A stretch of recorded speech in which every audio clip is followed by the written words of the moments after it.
2008ko urriaren 21 izandako batzarraren akta onesteko proposamena. Aldaketa bate jasotzea eskatu dugu Elkarrekin Podemosen aldetik, jasoko dugu eta eskatu duzuen moduan, eta listo, besterik ez dugu hartu, beraz, besterik ez balego, Elkarrekin Podemosek egin dauen ekarpenagaz, onartutzat emongo genduke. Bale, bigarren puntua izango litzateke presidente Andrearen informazioa. Deialdiagaz batera joan jatzue urrengoko ekitaldien programazioan aurrerapena, eta gaur goizean bertan be pasatu deutzueguz orain arte eukidoguzan ekitaldien emoitzak. Ez dakiden prorik eukidozuen ikusteko, baina badazpadabe irakurriko dodaz. Urriaren 9 arte esteniko jardunaldi euki genduen Musikebarrin, Santa Kana Kompainia de Danzagaz, bertan 212 lagun batu ziran. 10ean zirko antzerkia gonzan arte esteniko jardunalduen barruan, eta hemen 153 lagun egon ziran. Egun horretan be, umeentzako antzerkia gonzan, kotxondarrak, 153 lagun. 11an, antzerki euki genduan Erromo Kulturetxean, emakumeak estena zirkuitu barruan, eta hor una bizita inoportuna gonzan, 101 lagunegaz. 101 lagunak eziran izan da bizita inoportuna. Gero, arte esteniko jardunalduen barruan be, disiplina anitzeko ikuskizuna egon zan, eta hor 75 lagun batu zidan. Zirkuitu antzerki barruan, Julieta Romeo Zirkus egon zan, 105 lagunegaz, eta arte esteniko jardunalduen barruan be, pailazoak euki gendu zan, Kiki, Koko eta Moko, 125 lagunegaz. Gero, antzerkia beuki genduan, de Guernica, Nueva York, 180 lagun egon ziran, Ipuñaren ordua, Dama eta Lehoia 14 lagun, Romoko ume liburutegian izan zan hau, Aurtar eta Jerra gonzan, 16an, Ipuin eta Eskulan eta Jerra, 4 eta 6 urte bitartekotan, 10 lagun. Gero, zirkuito antzerki barruan, arte esteniko jardunaldi barruan, Demode Produkzioaren taldetik Kutsida Zubidea Isabel, 126 lagun. Ipuin kontaketa Algortako Kulturretxean Storytime, 52 lagun. Arte esteniko jardunaldien barruan, antzerkia ozta bere, Jobiendo Ranas, 113 lagun. Arte esteniko jardunaldien barruan be, Produkziones Komeikaia taldearen eskutik Enigma Pesoa 108. Liburu aurkezpen auki genduan hilaren 21 parkatu Ángel Diego López de Ruiz Intruso liburuaren aurkezpena, bertan 15 lagun egon ziren. Umeentzako tailerra Ipuin eta Eskulan tailerra egon zan, 10 lagun. Arte esteniko jardunaldien barruan be ozta bere dantza euki genduan, Around the World proiektuagaz, 106 lagun. Arte esteniko jardunaldien barruan be nazioarteko dantza eguna egon zan, horrek danak 123 lagun egon ziran. Umeentzako antzerkia euki genduan Pinotxo, 134 lagun egon ziran. Arte esteniko jardunaldi barruan Musikebarrin Electrical Flower, 76 lagun. Antzerkia auki genduan Romo Kulturetxean be La Patzeka Kolektif antzerki taldearen eskutik Circus of Dreams, 79 lagun. Hilaren 28an Bersada Solerki Klub auki genduan. Eta hemen,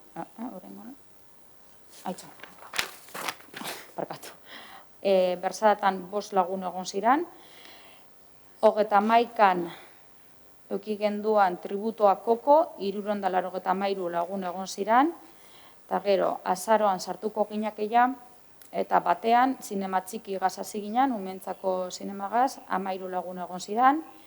Musika eskola ireki programa kontzertuan Kuarteto Quiroga Beethoven sesio programa horren barruan 208 lagun egon ziren.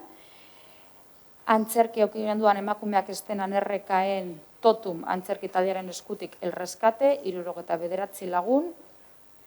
Gero, Zinema Barri auki genduan, La Verdad saioagaz, 40 lagun.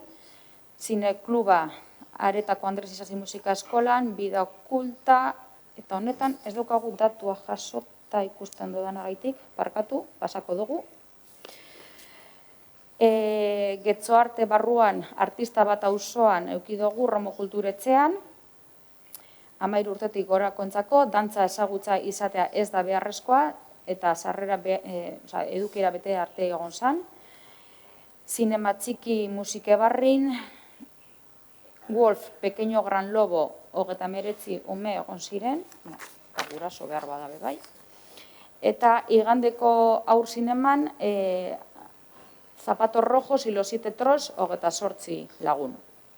Gero, hilaren 11an, kontatu erretratu hau, Romo Kulturetxean egon zan, 60 urtetik gorako pertsonak udaliburutegitako artxiboaren argazkiei buruz dakien guztia azaldu dagien eta bar, programa horretan, 6 lagun egon ziren, eta musika eskola irekia eukikenduan Impromptu Beethoven y la Sinfonia, hor 204, eta Zinema Barrin eukikenduan ostabere, Mateoren Ama, film laburraren La Trinchera Infinita, 106 lagun. Guzti hau hartu dozue imeiez, bale? Baina gaur goizean izan danez, oraintzu, irakurri dugu. A ber, bale, urrango puntua izango litzateke, askotan eskatu danez informazioaren inguruan, VPT-aren prozesuagaz hasita gagoz, bagagoz harremanetan komiteagaz eta valorazio komitea be osatuta dago, eta eurekaz gagoz ja metodologia guztia landuta dago, adostuta eta abar. Beraz, ja, ariketa egiteari ekingo dutzagu. Bestalde, aste honetan gaur segurantzan iragarriko dugu deialdi barri bat, kultur programazioaren inguruan, getxotar programazioa sustatzeko helburuagaz, horretarako 100.000 euro jarriko dugu deialdi horretan, kultur programazioa sustatzeko, getxotarren kultur programazioa. Hor, parte hartu izango dabe, getxon egoitza fiskala daukiezan, banatzaile, ekoizle, ekintzailek eta abar, eta aurkeztu beharko dabe, getxotarrez edo getxotarrek egineko programazioa edo getxotar parte hartzaileen programazioa aurkeztu beharko dabe. Eta proiektuak aurkezteko epea izango da abenduaren 1-tik urtarriaren 10-era. Okerrez bana, buruz esan dut eta uste dut landara. Hori izango litzateke, sektore kulturala babesteko egiten gagozan deialdi guztiekaz, dagoeneko bat egin genduan, ondala aste batzuk iragarri genduana, 120.000 euro egon ziren, aste honetan beste 100.000 euro iragarriko doguz, eta urrengo asteetan iragarriko dugu hirugarren partea, guztira 250.000 euro izango dira, eta urrengo partea ametik eta aste batzutara iragarriko dugu.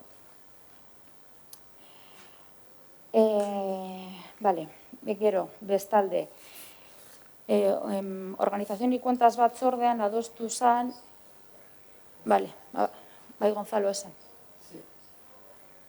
Perdón, es que me dicen que no se está emitiendo la reunión, la Junta Rectora. Eso es lo que me han dicho. Entonces, bueno. Comisión, tiene que entrar esto es comisión. Junta Rectora es lo de mañana. No, al revés. Al revés.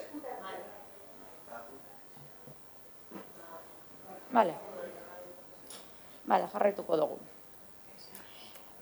Gero, bestalde, Organización y Cuentas Batzordean adostu zan transferentziak eta abar edukia bakotzak bere batzordean azaldu egia zala. Biharko ogasun batzordean kulturretxetik transferentzi bat egongo da, 23.662 eurokoa kulturretzeko partida batetik beste partida batera pasatzen dana, kapitulo bitik 6ra, eta 23.662 euro horrek izango dira 7.000 ekipo informatikoak erosteko, kulturretza bardozan ekipo informatiko batzuk erosteko, gero beste 5.600 dezibelioak neurtzeko aparato bat erosteko, eta gero aurten liburu azoka ezin izan dugunez egin, eta herriko liburu dendakaz harremanetan jarrita eta zelan bideratu eta zelan egin aurre eta zelan alkarlan baten sartuta, danon artean adostu genduan, diru kopuru bat bideratzea hori ezin genduan ez egin liburuak erosteko. Eta liburutegiak liburuak barriztatu behar da bezan ez eta beraz 11.000 euro bideratuko doguz herriko liburu dendatan liburuak erosteko. Eta udal liburutegietara bideratuko gendukez liburu horrek. Eta gero, bestalde, jakindakizunez, azaroaren 6an beste dekretu barri batek urten eban,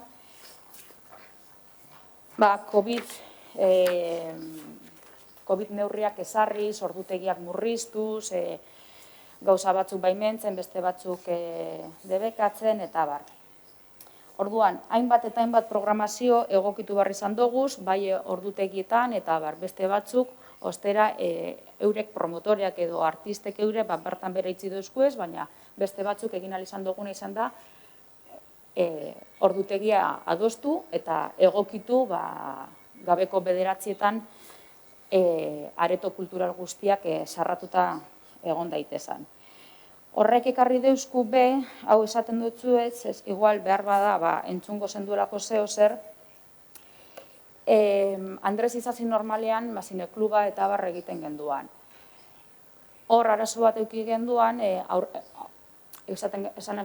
aurreratu egin genke ordutegia eta Andres Izazin egin. Baina Andres Izazi eskolaren eguneko jardunagaz talka egiten eban. Beraz, ezin genduan Andres Izazin mantendu zinema.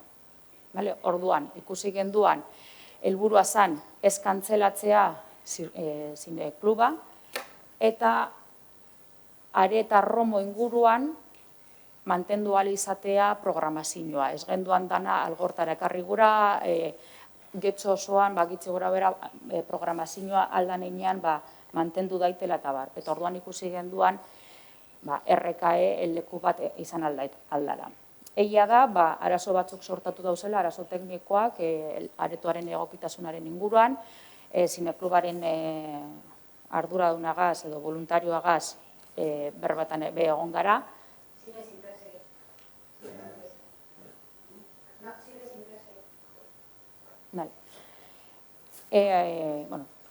Ardurak egon gara, berba egiten, horrek arazoak konpondu alizateko ia zer gauza egin genkezan, eta baldan neurrian horrek arazo teknikotsuak aldogunean konpontzen aleginduko gara, baina egia da egoera dela eta gure helburua da mantentzea alik eta ondoen herri guztian programazioa mantentzea eta aldoguna egingo dugu konpontzeko, baina egoera ulertzeko helarazi gura izan dutzuet. Galdera, zer arazo teknikoa zen, zekarbo? RKE berria da. Barkatu, izango dut, arazo teknikoa adibidez, jarri zan pelikula baten ez idan subtituluak ikusten egozan lekutik. Edo, igual, jesarlekuak zelan dagozan jarrita ikusita, aurrekoaren burua ikusi egiten ebela, eta holango gauzak. Eta orduan, horrek gauzak konpontzen aleginduko garela. Hainbat abizu jaso dugu zan ez honen inguruan, komentatu gura izan dutzugula, detektatuta daukagula, eta eurekaz gagozala lanean hori konpondu bidean, aldan einean, egoera dan modukoa ezagututa. Eta... Presidentaren informazio ataletik gehiago ez daukat. Urrengo puntura joango ginateke, galdezkeak, eta honetan, galdera bakarra, eskari dokumentu bakarra jaso dugu, galdera bigaz, Elkarrekin Podemosen partetik, eta Carolina, irakurri gura baduzu mesedez? Eskerrik asko. Antes que nada comentar que nos preocupa que no se esté transmitiendo, porque en teoría esta comisión es pública, o sea que ya me han verificado 2 veces mis compañeras que nos está pudiendo ver hacia el exterior esta comisión, como ha comentado el Partido Popular. Perdón, no te entiendo. Vale, que me preocupa que no se esté transmitiendo por streaming la comisión, puede ser un fallo técnico, pero que estaría bien tenerlo en cuenta porque al ser esto una comisión pública no estamos dando la oportunidad de que la gente que no puede estar aquí, algunos colectivos interesados y demás, pues accedan a la información. Entonces espero e imagino que se colgará la videoacta o el video lo más pronto posible. Sí, esto, toda la grabación en streaming luego está colgada en la página web, no hay ningún problema. Sí, no, que sabemos que algo técnico, pero bueno, comentarlo. Sí. Teníamos 2 preguntas. La primera hacía referencia a que en la pasada Junta Rectora se nos comentó, y ya también hemos hablado algún momento contigo sobre la reunión con el colectivo La Plataforma Artivistac, y nos gustaría saber qué ha sucedido con esta reunión, qué temas pendientes han quedado, si se han adoptado medidas. Vemos que hay algunas medidas nuevas que se acaban de presentar, pero bueno, si habéis llegado a un acuerdo con este colectivo, que sabemos que han transmitido la necesidad de hablar de nuevos espacios, no solo para exposiciones artísticas, sino para sé que hablaron, por ejemplo, de la plaza de Biochalá y otras plazas, ¿no?, para poderlas adaptar a usos culturales del sector en este periodo y que fueran un poco al aire libre, ¿no?, para que no hubieran problemas de aforos y de contagios, ventilación, etcétera. Y queremos saber, además de lo nuevo, bueno, si hay previsiones para las solicitudes concretas de Artivistac y si hay próximas reuniones. Son 2 preguntas, pues te hago la primera. Lehenengo hasiko nintzateke, Artibista persona bi honekaz, den inguruan eukine bane batzarragaz.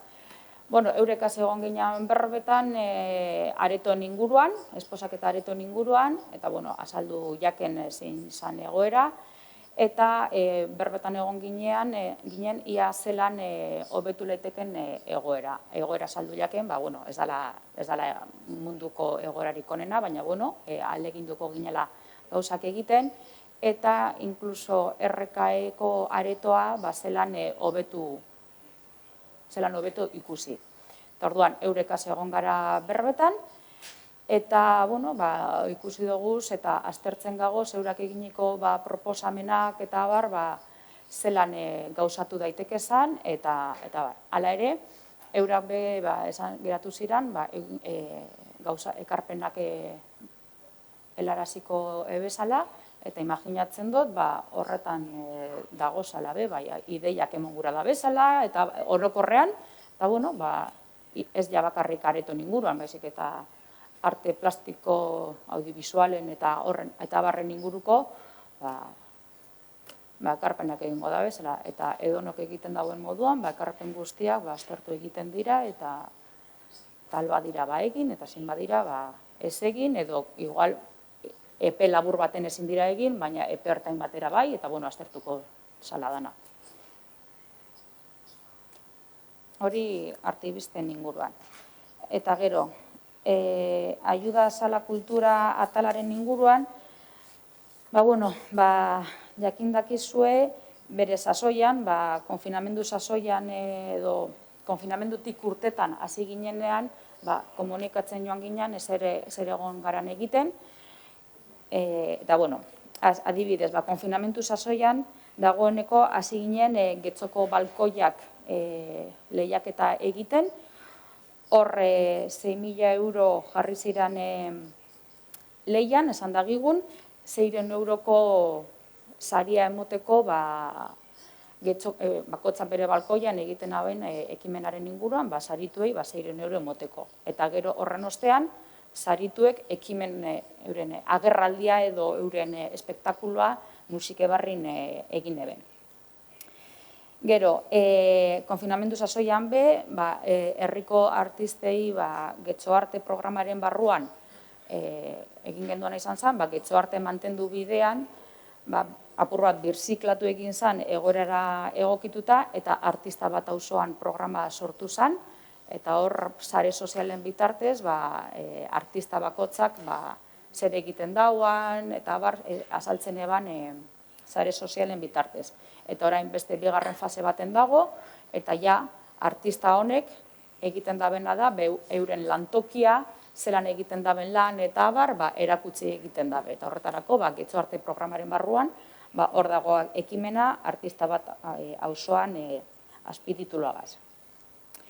Gero, ohiko elkartentzako diru laguntzak hor mantendu egin doguz, eta izatez esleitu egin da bakotzari badagokiona. Gero, diru laguntza izendunak mantendu egin doguz, bakotzak egiten dauzan hiru laguntza izendunak dagoz, egiten daben jarduna jarraitu dagien, era egokitu baten egin dagien, eta hor dago. Eta gero sektorarentzako diru laguntza berezi batzuk sortu doguz, justo aurreko puntuan azaldutakoak, ezta? Dagoeneko bat sorkuntza sustatzekoa 120.000 eurokoa, ja kalean dagoana, 100.000 euroko beste deialdi bat programaziora bideratuta, bata da sorkuntza, gero bestea da exhibizio programazioa. Hau da, alde batetik sortu egiten da kultura, gero programatu egiten. Eta gero azkenengo zatia, aurrengo asteetan iragarriko duguna, formakuntza hildora joango dana. Gero, oraintzu esan dutzuet, hori transferentzien atal horretan, liburu azoka ezin izan danez egin, baina irakurmena sustatu guran eta herriko liburu dentakaz egiten den lana hori babestu guran azokaren bitartez ezin izan danez egin, egin izan duguna izan da, guk geuk gure herritarren irakurmena sustatu guran, gure fondo bibliografikoak handitu egin guran, 11.000 euro bideratu doguz, liburuak erosteko, liburutegiak aberazteko eta liburu sektorea babesteko. Gero, bestalde, bertan bera geratu izan diran ekitaldiekaz, egin duguna izan da, bertan bera geratzea definitibo, bir programatzeko konpromesu hartu dugu. Hau da, alde biek aldogunean, hau da, artistak agenda libre daukanean eta guk aretoak libre daukaguzanean, osta bere jarriko doguz. Hau da, mantendu egin dugu eurekaz konpromesua. Eta bere sasoian estatu mailako hainbat eta Euskadiko mailako hainbat kultura elkartek eskatu daben moduan, klausula batzuk jarri, COVID sasoian dagoen bitartean, eta 100% ordaintzea 3 hilabete lehenago, eta hori konpromesu hori, euren eskari hori, sektore kulturalak eskatu dagoen eskari hori onartu dugu eta holan daukagu jasota. Gero, udan, esoizko kilometro zeroko programazio bat jarri genduan martxan, herrian daukaguzan 3 areto kulturaletan, hau da, Musikebarrin, RKN eta Andres Izazin, hainbat programazio bai musika eta antzerki programazio egon zan. Eta, herritarrek alde batetik kultura kontsumitu dagian eta guk kultura sustatzen, programatzen jarraitu dagigun Bizkaia aurrerak, Bizkaia kultura bonotan sistema horretara atxikitu gara, beraz gure ekitaldi kulturaletara Bizkaia bonoagaz herritarrek erosileki ezarrerak eta horregaz diru bat aurreztu. Eta, datorren urtera begira ziklo espezifiko batzuk begiratzen gagoz, aztertzen ondinoz dago sarratzen, baina inguruko artista eta jendeagaz egin alizateko. Eta uste dut horregaz, errepaso majotzu bat egin dutzagula bigarren galderagaz. Agradezco la exposición, claro que sí. Simplemente, ya que estáis analizando las nuevas propuestas de cara pues, al verano que viene, al año que viene, sí querríamos hacer un llamamiento para que no solamente se tenga en cuenta la cultura que se va a hacer dentro de los grandes contenedores culturales que tenemos, que está muy bien que se doten de contenido porque para ello están, pero nos gustaría que también se hiciera un esfuerzo adicional e importante para lo que es la cultura más de calle, más de barrio, que además se ha comprobado que son los espacios en que menos riesgo de contagio se encuentran. Entendemos que hay que hacerlo con todas las debidas medidas de seguridad y garantías, pero creemos que se puede avanzar también de la misma manera en hablar de cultura, hablo de teatro callejero, de exposiciones a nivel de calle y de todo lo que se puede hacer al aire libre a nivel cultural. Miasker. Okay. Bai, Gonzalo, esan. Sí, nosotros simplemente queríamos hacer una pregunta. El Aula de Cultura está devolviendo dinero de las entradas pues, por cancelación de eventos.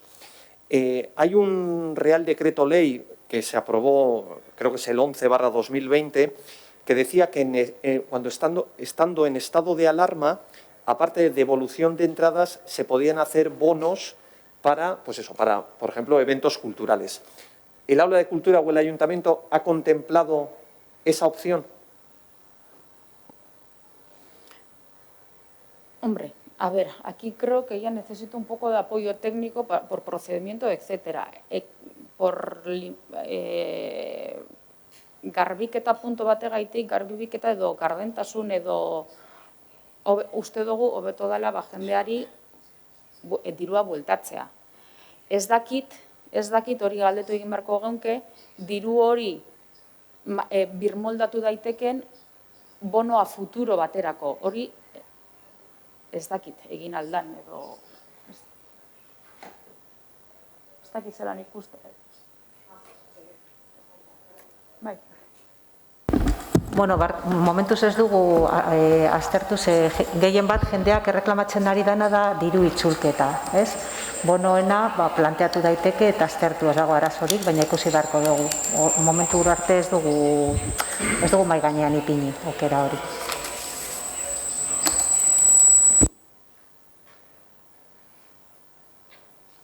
Bai, Iban. Bueno, guk aldez aurretik esaten guk uste dut hobea dela egiten ari zaretena, hau da, dirua itzultzea bonoa baino, zen ere esperientziagatik gero bonoak arazoak ekartzen dituzte askotan.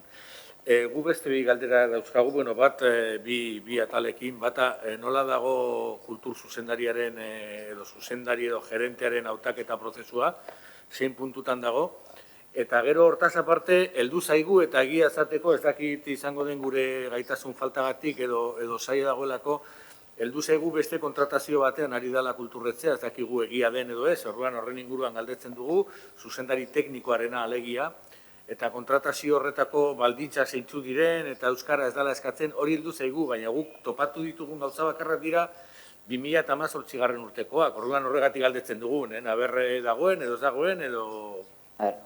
Gaur egun martxan daukagune prozesu bakarra da, kulturretzearen zuzendariarena. Hori aurreko batzordetan azaldu genduan, eta gure baduzu orain azalduko deutzut, lehenengo galderari erantzuteko ze puntutan dagoan. Baina martxan daukagun prozesu bakarra zuzendariarena da. Bestea, ez dakit. Ez horregatik galdetzen ezun, euskalo. Eta postuaren momentu honetan,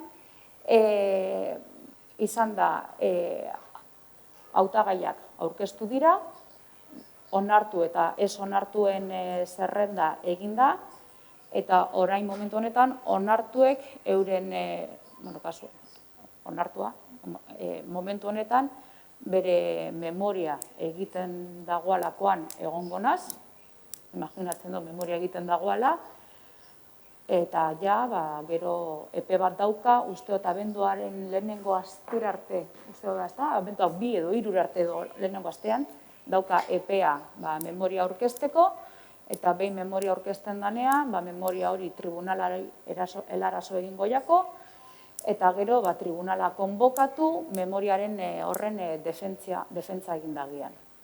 Horretan dagoz. Noizko horrek uste dut bukatzea edo lanean egotea dagoen pertsona edo... Memoria aurkeztu behar dau abenduaren lehenengo asterako. dana ondo badoa, IBAPen hemen bebe bagagoz, ia noizen moten dagoan gero IBAPek data azterketa psikoteknikoa egiteko eta abar, eta dana ondo joango balitz, ez dakiko orain dino noizko emongo duzkun data IBAPek, baina teorikamente ondo da lagun urtarrilaren akauan ja eukiko genduke, akaburako, harinago du baina. Baina hor, ez da data zehatza egon, ez hartu de forma literal.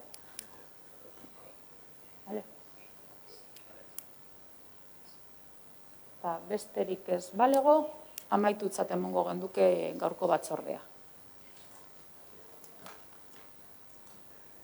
Listo, amaituta.